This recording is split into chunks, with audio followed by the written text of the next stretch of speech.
आइए माध्यमिक शिक्षा बोर्ड राजस्थान 2025 में महत्तम समापवर्ती और लघुत्तम समापवर्ती का जो सवाल पूछा गया था, उसको किस प्रकार से हल करते हैं।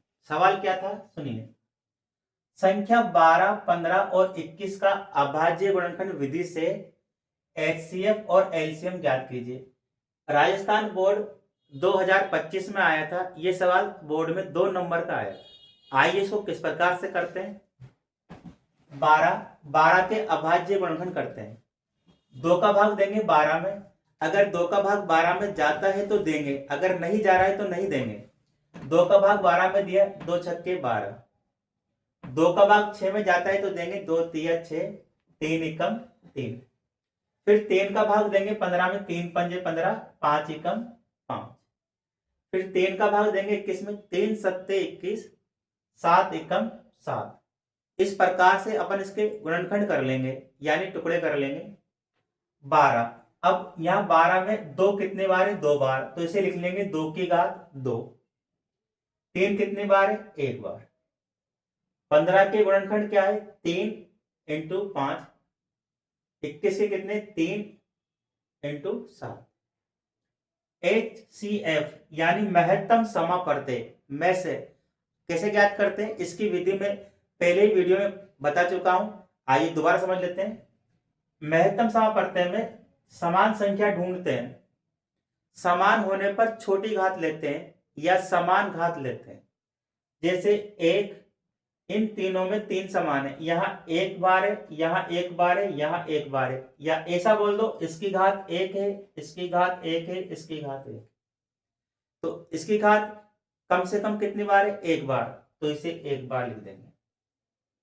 अब इसमें कोई और नंबर समान है क्या, 5 समान है, 2 समान है, 7 समान है, नहीं है। यदि कोई संख्या समान नहीं होती है तो उसे नहीं लिखते हैं, तो इसे नहीं लिखेंगे और इसका यही आंसर हो जाएगा। एलसीएम लघुत्तम समापवर्ती कैसे निकालते हैं, इसमें भी समान संख्या देखते हैं, समान होने पर बड़ी घात लेते हैं।